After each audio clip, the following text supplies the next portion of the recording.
Hello అండి, అందరికీ welcome to కుచ్చు స్పెషల్ డిషెస్.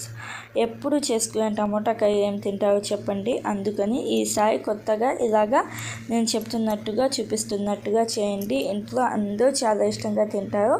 ఎలా చేసుకోవాలో చూపిస్తాను. ముందుగా నేను ఇక్కడ ఒక 6 నుంచి 8 ఎండుమిరపకాయలు, అలాగే ఒక 2 ఇంచుల దాకా చింతపండును ఒక 10 నిమిషాల పాటు నానబెట్టుకున్నాను. మీ దగ్గర అంత టైం లేకపోతే వేడి నీళ్ళు వేసి జస్ట్ ఒక 5 నిమిషాల పాటు నానబెట్టుకోండి, సరిపోతుంది. ఇప్పుడు మిక్సీ జార్లో మనం నానబెట్టుకున్న ఎండుమిరపకాయలు అలాగే చింతపండు వేసుకొని 1 ఇంచు దాకా అల్లం పైన తొక్క తీసి సన్నగా కట్ చేసుకొని వేసుకోండి. 2 వెల్లుల్లి రెబ్బలు వేసుకొని ఒక ఇలాచి, ఒక దాల్చిన చెక్క, ఒక లవంగా వేసుకోండి. ఈ స్పైసెస్ ఎక్కువ వేసుకోవద్దు, మసాలా ఫ్లేవర్ ఎక్కువ అయిపోయింది.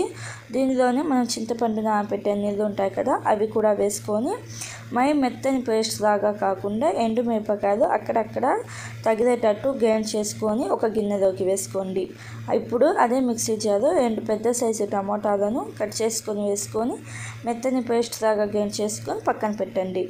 ఇప్పుడు స్టవ్ ఆన్ చేసుకొని కడాయి పెట్టుకొని ఒక 2 టేబుల్ స్పూన్ల దాకా నూనెను వేసుకొని చిటికెడు మెంతులు వేసుకోండి. మెంతులు కొంచెం బాగా వేగిన తర్వాత జీలకర్ర ఒక 1/2 టీ స్పూన్, ఆవాలు ఒక 1/2 టీ స్పూన్ దాకా వేసుకోండి. మెంతులు బాగా వేయించుకోండి, లేకపోతే తినేటప్పుడు కొంచెం చేదు వచ్చేసిద్ది. ఈ జీలకర్ర కూడా కొంచెం ఫ్రై అయిపోయిన తర్వాత 2 మీడియం సైజు ఉల్లిపాయలు సన్నగా కట్ చేసుకొని వేసుకోండి. ఉల్లిపాయలు తొందరగా ఫ్రై అవ్వడం కోసం పసుపు ఒక 1/2 టీ స్పూన్, సాల్ట్ ఒక 1/2 టీ స్పూన్ దాకా వేసుకొని ఉల్లిపాయలు గోల్డెన్ కలర్ వచ్చేదాకా ఫ్రై చేసుకోండి. ఇలాగ ఫ్రై చేసుకునేటప్పుడే ఒక 2 ఎంఎల్ కరివేపాకును కూడా వేసుకొని ఒకసారి బాగా కలుపుకొని మనం ఎండుమిరపకాయల పేస్ట్ చేసుకున్నాం కదా, ఆ పేస్ట్ వేసుకొని మీడియం ఫ్లేమ్లోనే ఒక 2-3 నిమిషాల పాటు ఫ్రై చేసుకోండి. ఎండుమిరపకాయలు అలాగే చింతపండు మొత్తం పచ్చివే వేసాం కాబట్టి వీటిని బాగా వేయించుకున్న తర్వాత టమోటా ప్యూరీ వేసుకోండి. టమోటాను మిక్సీ జార్లో వేసాం కదా, అది కూడా వేసుకొని ఒకసారి బాగా కలుపుకొని ఆయిల్ సపరేట్ అయ్యేదాకా ఉడికించుకోండి.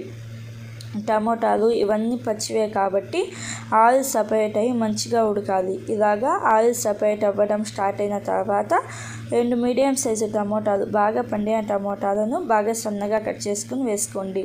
టమోటా ముక్కలు వేసేసి ఒకసారి బాగా కలుపుకొని పైన మూత పెట్టేసి టమోటాలు సాఫ్ట్గా అయ్యేదాకా ఉడికించుకోండి.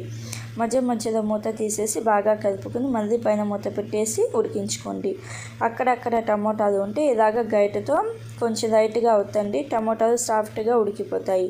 టమోటాలు మెత్తగా ఉడికిన తర్వాత ఒక 2-3 టేబుల్ స్పూన్ల వాటర్ వేస్తున్నాను. నీళ్ళు వేసేసి ఒకసారి బాగా కలుపుకొని ఉప్పు కారం సరిపోయిందో లేదో చూసుకొని అడ్జస్ట్ చేసుకోండి. నాకైతే కారం సరిపోయింది. కొంచెం ఉప్పు వేసుకొని అలాగే సన్నగా కట్ చేసిన కొత్తిమీర కూడా వేసేసి ఇంకొకసారి బాగా కలుపుకొని పైన మూత పెట్టేసి లో ఫ్లేమ్లో ఒక 2-3 నిమిషాల పాటు ఉడికించుకోండి. 2-3 నిమిషాలకి ఇలాగా ఆయిల్ సపరేట్ అవ్వడం స్టార్ట్ అవుతుంది.